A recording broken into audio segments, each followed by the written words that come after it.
Hai PJBers, apa kabar? Salam sehat, semoga selalu bahagia dan tentunya selalu dalam lindungan Tuhan yang Maha Kuasa. Senang sekali saya Rizky Putri kembali bisa menyapa dalam program PJB Pods.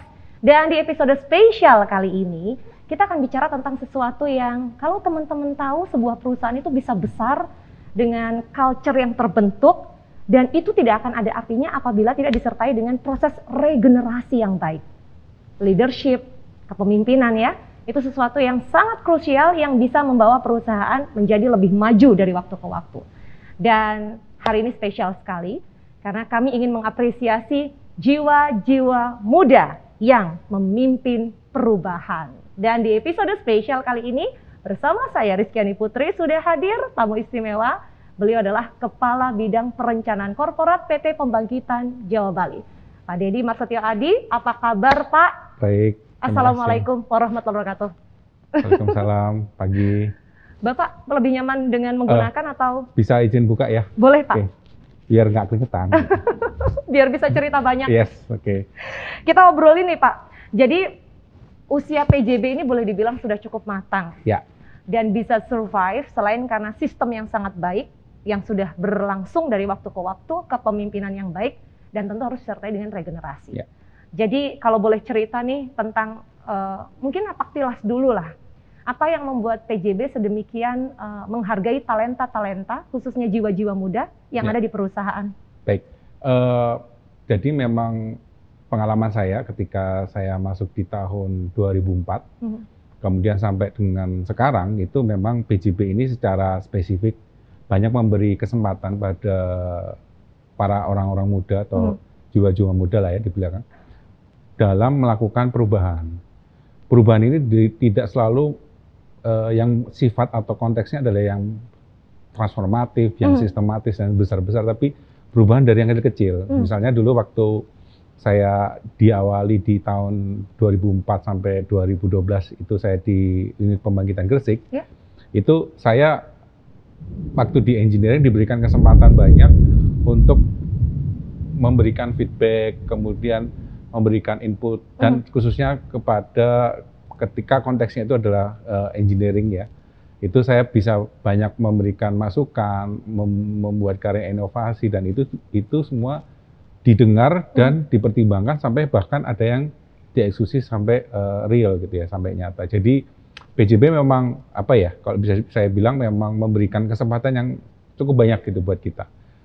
Tinggal kita sebagai personal atau sebagai orang gitu ya, mau melihat itu sebagai kesempatan atau tidak. Mungkin di awal-awal ada beberapa teman-teman kita yang saat ini itu merasa wah ini nambah-nambah kerjaan, tapi sebenarnya tuntutannya itu besar gitu. Yes, Ada betul. pikiran demikian. Tapi itu sebenarnya bagi saya pribadi ini dengan cara berpikir orang masing-masing ya, tapi menurut saya itu adalah itu sebenarnya kesempatan gitu ya. Kesempatan yang kita buat gitu ya. Bahwa menurut saya sih kesempatan emas itu ada dua memang, ada yang gifted gitu ya, atau diberikan, ada yang kita buat sendiri, dan itu menurut saya salah satu cara untuk membuat kesempatan itu. Ini cara pandang yang harus menjadi perhatian utama dari masing-masing individu insan PJB.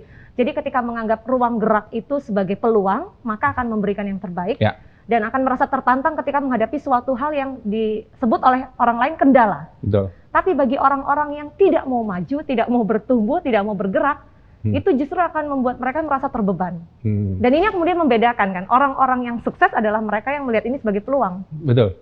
Jadi ini kembali lagi ya, mungkin itu pilihan balik lagi Mbak Putri. Kalau memang ada beberapa tipikal orang yang melihat sesuatu yang baru gitu ya, beyond yang dia pelajari itu sesuatu yang menakutkan gitu ya. Dan, berat gitu rasanya. Dan tidak berani, istilah saya embrace the risk, gitu. Tidak berani untuk menuju ke situ dan belajar dari situ. Karena kan apapun kesulitan yang di depan kita itu sebenarnya sebuah kesempatan kita untuk belajar. Sepakat. Nah, ketika kita tidak berani, dan itu memang pilihan, tapi saya juga percaya ketika saya dipercaya oleh PJB dan diwawancara oleh Mbak Putri dalam podcast ini, saya juga ingin memberikan semangat gitu pada kaum milenial gitu, bahwa itu pilihan sih, tapi apapun itu adalah sebuah kesempatan yang harus kita buat gitu ya. Gitu. Nah, ketika orang itu takut gitu ya, nah itu mungkin tugas saya juga mungkin sekarang sebagai middle management gitu untuk bisa menggerakkan dan membuat teman-teman itu juga merasa tergerak gitu, dan jangan tidak merasa takut. Ya, itulah banyak sekali sih sebenarnya PJB ini konteksnya agak sedikit ya melenceng dari Pak Agus Bagio kemarin yang sudah disampaikan. Ada beberapa program yang cukup baik menurut saya, sigap gitu ya, pendampingan itu adalah sebenarnya cara lain bahwa kita sebagai leader gitu menggerakkan staf-staf kita atau teman-teman Melian itu untuk jangan takut. Kita akan bantu, kita akan dampingin, kita akan mentoring supaya dia itu memperoleh ilmu yang baru dan kesempatan yang lebih besar. Luar biasa loh, pendampingan, mentoring. Jadi nggak dibiarkan berangkat sendiri dan ambil resiko sendiri. Yes. Saya tertarik dengan cerita Pak Dedi tadi. Pak Dedi mengawali tahun 2004. Ya. Pada tahun berapa Bapak kemudian merasa setelah sekian waktu bekerja di PJB, di UP Gresik waktu itu ya, Bapak merasa bahwa, oh apa yang saya perjuangkan ini dilihat oleh manajemen. Butuh waktu berapa lama untuk meyakinkan manajemen bahwa talenta yang Pak Dedi punya itu memang sedemikian layak untuk diapresiasi dalam posisi yang lebih tinggi dari sebelumnya. Ya. Nah, sejujurnya ketika Mbak Putri tanya itu, saya tuh waktu di Gresik itu saya nggak pernah melihat dan tidak pernah menargetkan tepatnya ya. Kapan akan dilihat, dan saya jadinya kalau saya jadi berpikir seperti itu, saya jadi transaksional gitu ya. Yes. Jadi saya akan menunjukkan kemampuan kompetensi saya ketika kapan gitu, dan di waktu kapan. Ya, menurut saya sih tidak seperti itu gitu konsepnya. Karena apa? Menurut saya kesempatan yang saya bilang tadi kita buat itu juga harus terlepas bahwa kita juga harus memiliki semangat dan keyakinan gitu ya. Keyakinan di sini tidak berarti bahwa saya dalam waktu 2 tahun harus jadi apa, saya harus 3 tahun. Enggak, saya nggak pernah berpikir itu, jujur ya. Ini mungkin agak naif buat sebagian orang, agak naif dan klise gitu. Saya setuju. Ya. Tapi menurut saya sih itu yang saya percayai, dan saya nggak mau, saya mencoba menghindari. Ya, buktinya saya bisa enggak gitu, tapi mungkin journey kan setiap orang punya journey masing-masing ya. Yang journey saya hadapi sama Mbak Putri hadapi beda, maupun yang teman-teman milenial alami. Nah, tapi menurut saya satu lagi yang saya penting adalah keyakinan dan harapan. Kalau kita perform di banyak hal, banyak event gitu ya, atau banyak konteks yang membangun dan membantu perusahaan ini survive, perusahaan ini atau PJB inilah, PJB ini bisa memberikan kontribusi yang cukup baik, terutama gitu ya bangsa dan negara kita, karena kita adalah sebagai perusahaan yang melayani melalui energi listrik kita bangkitkan. Itu sebenarnya menurut saya sih sebuah semangat yang harus disadari gitu, bahwa position kita tuh bukannya sekedar karyawan biasa, tapi kita ada karyawan yang mampu berkontribusi buat sesama kita gitu. Itu yang itu yang akhirnya membuat saya ngapain, yaudah saya do the best gitu ya, dan God will do the rest lah, ini gitulah. Ini sejalan dengan, saya sering dengar cerita dari Pak Iwan Agung Fristantara, Direktur Utama PJB sebelumnya, bahwa bekerja itu ibadah. Betul. Bekerja itu untuk dalam hal pelayanan ya, pada akhirnya kembali kepada Tuhan yang Maha Kuasa. Betul. Spirit demikian yang hari ini saya dengar Pak Dedi juga kisahkan. Yes. Saya ingin menuju ke pertanyaan, PJB ini luar biasa. Ya. Dengan corporate culture yang sedemikian memfasilitasi talenta-talenta, tidak hanya yang sudah punya pengalaman, tapi bahkan yang muda. Ya. Kemudian ada semacam prospek bisnis yang disiapkan ke depan. Apalagi tahun ini PJB go to market. Ya. Saya pengen tahu, sebetulnya gambaran dan persiapan PJB untuk menyiapkan bisnis ke depan itu seperti apa? Ya. Jadi kita tahu bahwa sekarang PJB itu berbeda dengan PJB yang dulu. Itu yang pasti. Kenapa? Di mana perbedaannya? Yes. Karena satu, PJB yang dulu itu mungkin membuat kita itu menurut saya pribadi, mohon maaf kalau kurang pas, tapi menurut saya terlalu nyaman gitu ya. Aduh, zona nyaman. Yes. Di masa lalu. Betul. Kenapa?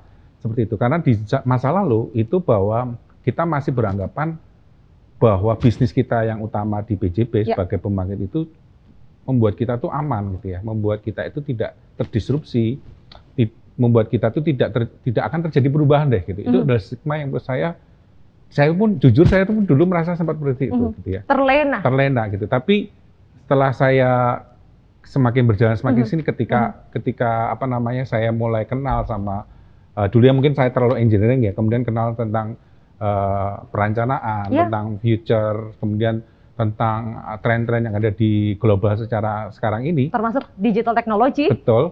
Nah, itu ternyata PJB nggak bisa seperti dulu lagi. Harus segera move on dari yang zona comfort itu. Yes. Nah, dengan perbedaan yang cukup signifikan itu, artinya saya melihat culture-nya PJB yang sudah cukup baik, tinggal ada beberapa hal yang memang harus segera diperbaiki. Kenapa? Kalau nggak gitu, kita akan masih terjebak di dalam zona nyaman yang dulu itu.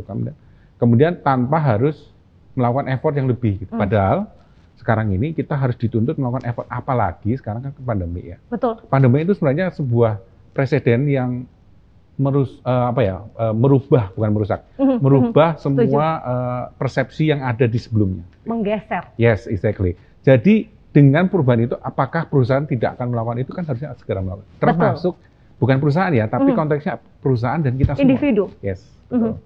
Nah, itulah yang membuat kita harus segera menyiapkan dan menyongsong perubahan itu. Gitu ya. Nah, nanti akan kita bahas lagi pertanyaan itu cukup banyak sih, perubahan apa, songsongan seperti apa, culture yang seperti apa gitu ya. Udah dipancing kayak gini nih, berarti kita boleh jeda dulu. Boleh. Di segmen selanjutnya, saya akan kembali sesuai janji Pak Deddy Marstiadi akan ada perbincangan soal strategi, perencanaan, termasuk gambaran ke depan. PJB ini mau menuju kemana sih? Dan bagaimana jiwa-jiwa muda yang ada di PJB, para PJBers jiwa muda itu bisa memberikan kontribusi lebih bagi perusahaan.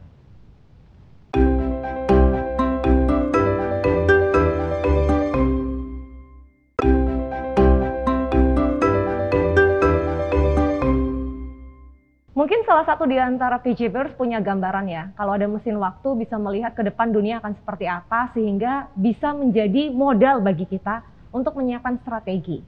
Nah, hari ini saya akan ajak Anda untuk melintasi mesin waktu tanpa harus menggunakan mesin waktu. Karena Pak Deddy Marstiadi masih bersama dengan saya dan akan bicara apa sih gambaran ke depan yang kira-kira akan dihadapi oleh PJB dan strategi untuk menjalani itu bersama dengan segenap talenta yang ada di tubuh PJB. Seperti apa sih Pak? Baik, jadi seperti melanjuti tadi yang saya bilang ada PJB yang lama dan PJB yang baru. Sekarang tantangannya PJB yang baru ini cukup fundamentally disruption. Gitu ya. Saya dengernya aja udah berat gitu, betul. Udah fundamental disruption juga. Betul, jadi bahwa yang dulu berpikir bahwa bisnis utamanya jualan listrik gitu ya, di pembangkit itu tidak cukup sekarang. Karena apa? Karena banyak sekali disrupsi teknologi, disrupsi kebijakan, disrupsi pola hidup gitu ya. Contohnya paling mudah adalah yang namanya rooftop solar itu green living ya. Yes, green living. Sekarang itu kalau di negara luar, di negara maju itu sudah menjadi dari sebuah kebutuhan menjadi sebuah gaya hidup. Ya. Jadi ada kebutuhan untuk orang-orang itu merasa disokong oleh energi-energi yang baru dan terbarukan, EBT lah ya. Nah, di Indonesia mungkin masih belum ya, ini masih didorong oleh yang namanya kebijakan. Betul. Dan pemerintah tahu betul, seperti yang Mbak Putri tahu dan teman-teman tahu sekarang, bahwa pemerintah memang mendorong PLN secara khusus dan spesifik dan akan berimbas ke PJB, mendorong yang namanya EBT ini. Yang artinya apa? Bahwa pemerintah itu sadar mungkin hanya dengan kebijakan untuk mendorong itu, karena apa? Kita tahu lah ya, efek kenaikan temperatur dunia itu sekarang sudah 1,5 derajat. Betul. Itu merubah banyak suhu di permukaan dan lain-lain lah ya. Betul. Nah, itulah yang akhirnya harus kita songsong gitu ya. Artinya apa?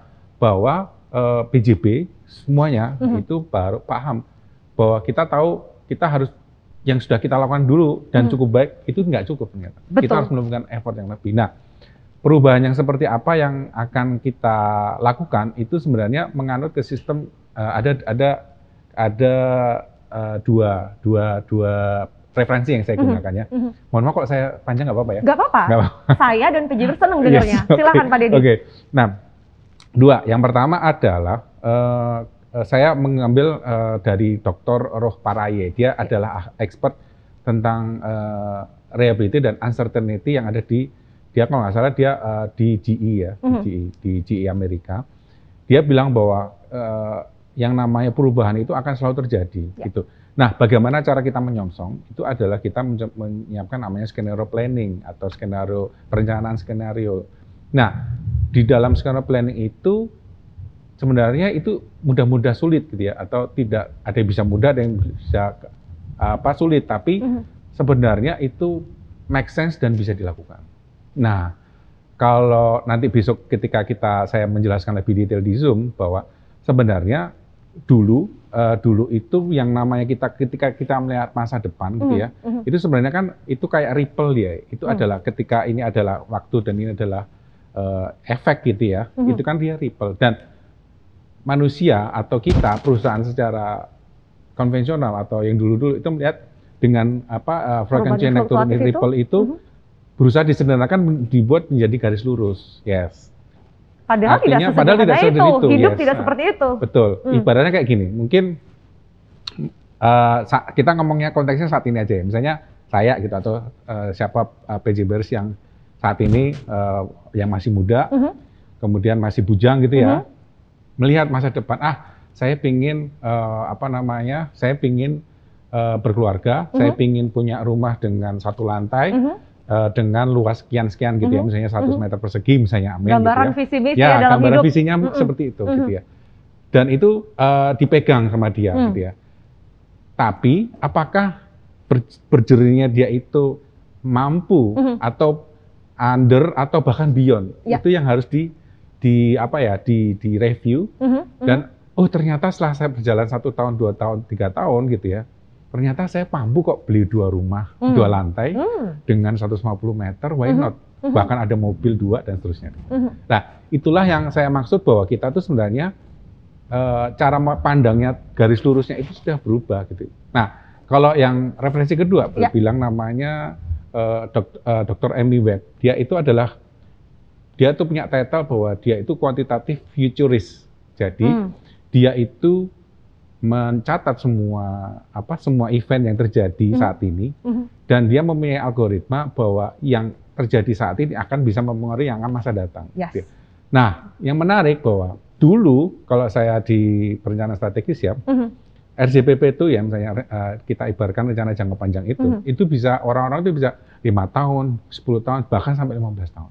Kalau menurut Dr. Amy ini, dia bilang nggak bisa, cukup 5 tahun itu udah maksimal, bahwa yang namanya sekarang ini itu akan selalu ada sesuatu yang mendisrupsi kita. Betul. Di bawah 5 tahun, bahkan 3 tahun itu cukup membuat kita harus segera meredefinisi, mereformulasi dan mereview ulang. Melihat ke depan tanpa terlalu jauh ke depan. Iya, betul. Misalnya gini, kenapa kita nggak bisa melihat terlalu depan? Boleh, misalnya tentu. Boleh. Tapi kita juga harus nggak boleh freeze, nggak boleh diam. Atau menaruh ekspektasi terlalu tinggi pada masa depan. Bukan, tapi kita, saya pengen punya rumah 1 rumah, lantai-lantai, udah itu aja. Padahal saya bisa memiliki rumah 2 lantai. Lebih dari itu. Gitu. Jadi, atau mungkin malah syukur-syukur nggak kita inginkan, bahwa sebenarnya saya nggak mampu punya rumah 1 lantai itu dengan 100 meter persegi. Ternyata journey saya itu nggak ke situ gitu. Bahwa saya banyak ada cicilan, saya harus membiayai keluarga saya, itu adalah sesuatu disrupsi. Itu suatu kondisi yang harus kita saya nggak bisa, saya rubah gitu. Saya rubah, saya nggak bisa membuat 1 rumah, tapi setidaknya saya punya apartemen yang kecil gitu ya, sebagai starter dalam sebuah hidup saya. Sama perusahaan juga, nggak bisa, di refocusing terhadap sesuatu hal yang memungkinkan. Contohnya sekarang di pandemi ini adalah kita nggak bisa memilih muluk-muluk gitu ya, bahwa dulu kita revenue yang sekian persen, sekian banyak dan seterusnya, nggak bisa, tapi harus kita turunkan, atau kita bisa mencari itu, tapi kita harus mencari cara yang beyond. Cara yang di luar core bisnis. Yes, betul. Waduh, ini teman-teman sambil nyimak nih, saya yakin PJBers udah mulai, iya juga ya, ini bisa diperjuangkan ya, ini ada peluang ya. Betul. Jadi tidak terlalu fokus pada apa yang sudah kita punya saat ini, tapi melihat jauh ke depan dan peluang-peluang yang ada di sekitar kita. Kembali lagi, bicara soal, jadi gambaran ke depan sudah ada, disrupsi nyata terjadi di hadapan kita. Namun bagaimana PJB menyiapkan diri untuk menghadapi transformasi yang sedang dilakoni oleh perusahaan ini? Ya, oke. Nah, untuk menjawab pertanyaan itu, kembali lagi ke referensi saya yang tadi yang pertama, dalam hal namanya scenario planning. Jadi, scenario planning itu adalah ibaratnya gini, kita berani memetakan kelemahan kita, kekuatan kita, kemudian apa yang menjadi kepeluang kita dan ancaman gitu ya, atau SWOT analisis dan seterusnya. Kita bisa melihat, dengan itu saya bisa menentukan nih, ada beberapa parameter kunci yang menjadikan penggerak utama dari yang namanya transformasi ini. Misalkan kalau di sebuah korporasi, itu penggerak kuncinya adalah kebijakan atau kekuatan dari financing atau pendanaan. Nah, dari dua hal itu bisa dibuatkan namanya skenario. Misalkan kekuatan pendanaan kita ternyata saat ini lemah karena memang dunia lagi lemah gitu ya. Dan bank-bank itu pun melakukan pendanaan juga sekarang tidak mudah gitu ya. Harus ada analisa risiko yang sangat mendalam. Nah, itu mungkin skenario yang satu gitu. Kemudian tadi kebijakannya secara medium masih mendukung gitu ya. Nah, itu kita dari situ apa sih strategi kita? Kemudian ketika berjalan waktu, oh ternyata kebijakannya semakin membebaskan kita gitu ya. Pemerintah semakin mendorong kita untuk ke EBT. Lantas gimana? Nah, artinya refocusing dari skenario satu ke skenario yang lain. Jadi dalam menghadapi itu yang penting kita punya skenario planning gitu ya. Jadi tidak hanya tahu satu skenario, hanya tahu satu jalan dan itu yang tidak, itu zaman dulu, sekarang sudah nggak bisa seperti itu. Jadi, harus ada beberapa plan disiapkan. Yes. Nah, dan caranya itu tidak semudah yang saya bilang atau kita diskusikan, karena memang banyak sekali berhubungan dengan data, kemudian regulasi, kemudian apa-apa saja yang akan kita songsong gitu. Ada beberapa hal yang mungkin kita belum tahu, mungkin kita semua di Indonesia juga belum tahu, tapi ternyata ada beberapa event yang internasional akan terjadi di negara kita. Nah, itu yang tantangannya itu adalah seperti itu. Bagaimana kita mengetahui apa yang akan terjadi? Sama kayak hal kita tadi, balik lagi analogi milenial tadi. Tantangannya mereka tahu nggak apa yang terjadi di dalam hidup mereka, journey kita ketika apakah mereka akan mendapatkan naik pangkat atau naik grade atau naik jabatan atau sebaliknya, atau malah mungkin mereka akan pindah pekerjaan gitu ya misalnya gitu. Kita nggak tahu. Nah, yang kita bisa tahu dan kita bisa pastikan itu yang kita pegang. Nah, dan itulah yang kembali lagi ke Dr. Emi tadi tuh, dia mencoba membuat algoritma. Nah, mungkin kita tidak sekompleks itu, kita belum sampai sejauh itu, tapi setidaknya kita mengarah ke sana. Kita punya semacam kalau saya gut feeling ya, atau perasaan bahwa insting terhadap, kalau bahasanya Dr. Opara itu weak signal. Jadi kira-kira sinyal lemah perubahan apa yang mungkin akan terjadi, mungkin dalam waktu 1 tahun tidak terjadi, tapi dalam waktu 5 tahun akan terjadi. Bisa terjadi. Nah, tantangannya tuh melihat weak signal atau sinyal-sinyal lemah itu yang akan terjadi dalam perusahaan kita atau mungkin di dalam kita sendiri. Itu yang harus kita artinya PJBers bisa memberikan kontribusi bagi perusahaan dengan melihat sinyal-sinyal yang ada itu, gambaran-gambaran itu untuk kemudian disampaikan kepada manajemen nantinya. Ini satu contoh ya, bagaimana jiwa muda mampu turut untuk memimpin perubahan. Nyambung sama ini nih, saya sedikit lompat dengan hadirnya revolusi industri, karena sejak tadi kita bicara soal disrupsi, itu kan nggak lepas dari revolusi industri 4.0 yang bahkan dalam waktu segera diramalkan akan beranjak ke 5.0. Bagaimana PJB menyikapi ini? Betul. Nah, sebenarnya yang kita diskusikan tadi disrupsi itu adalah nggak lepas dari revolusi industri 4.0. Seperti kita tahu, kita sudah menginjak di yang industri 4.0. 3.0 kita tahu bahwa banyak bisnis automation, komputer, elektronik dan seterusnya. Dan 4.0 adalah IoT, Internet of Things, kemudian cyber security dan artificial intelligence juga termasuk. Betul, artificial intelligence. Nah, sebenarnya tanpa disadari bahwa PJB itu sudah memiliki modal cukup baik di industri 3.0 dan 4.0 gitu ya. Sudah itu modal. Bekal tuh. Yes. Nah, sekarang apa yang harus dilakukan PJB atau kita semua dalam menyongsong itu adalah sebenarnya yang terpenting saat ini itu adalah tadi itu bagaimana menciptakan pendapatan yang di luar bisnis utama yang sudah kita jalankan dengan baik sebelumnya, gitu kan? Dan itu tetap kita jaga. Bisnis sebelumnya itu bisnis penjualan listrik itu harus menjadi core kompetensi kita. Namun tidak cukup, betul kan? Nah, harus kita tambah adalah tantangannya itu sebenarnya dengan modal-modal yang sudah kita miliki, itu bagaimana sih kita bisa menawarkan layanan yang kita miliki itu kepada pasar-pasar di Indonesia, di luar gitu ya, khususnya di pasar-pasar yang di luar PLN. atau di Oke. swasta gitu ya. Mhm, mhm. Nah, itulah yang di Itu depan saya challenge bilang itu terbesar challenge ya? terbesar kita di PJB. Baik dari kultur, budaya atau proses bisnis atau bagaimana kita bereaksi gitu ya. Artinya apa? Artinya dulu yang kita memandangnya bahwa kita hanya cukup berurusan dengan penugasan PLN. Kita ya cukup berurusan dengan beberapa orang yang kita tahu dan kita kenal. Dengan begitu sekarang kita harus di-drive atau harus memiliki kemampuan untuk mulai berinteraksi pada orang yang nggak kita kenal. Betul. Kita harus mau melakukan persuasif kepada orang-orang yang menjadi target konsumen kita. Jadi creating new market ya? Yes, creating new business, creating new market itu adalah sesuatu yang baru. Nah, budaya yang seperti itu yang masih kita harus kita tingkatkan. Nah, mungkin ini ngomong generation gap lagi ya. Ya. Kalau milenial mungkin agak susah gitu ya. Kalau yang Selenial. kalau selenial ya benar. Selenial agak susah gitu ya. Tapi bagi kalian yang milenial itu sebenarnya itu mudah gitu ya. Itu hanya kalian karena sudah memiliki kemampuan untuk berinteraksi. Ya. Para milenial Informasi dengan informasi dengan cepat, dengan instan, tinggal. Dan biasanya milenial kan butuh aktualisasi diri yang Tentu, lebih gitu tinggi. ya. Betul. Nah, itu sebenarnya tinggal kalian energi itu yang disampaikan. Nah, pertanyaan Pak, gimana caranya menyalurkan itu kan? Pak Dedi, gimana caranya menyalurkan Betul. itu? Sabar dulu Pak. Oh, iya. Ini biar teman-teman penasaran, tetap bareng kita karena sebentar lagi PJB Pots untuk memberikan jawaban gimana sih bentuk peran milenial sebagai jiwa muda untuk memberikan kontribusi lebih bagi perusahaan PT Pembangkitan Jawa Bali. Lanjut setelah episode yang ini ya.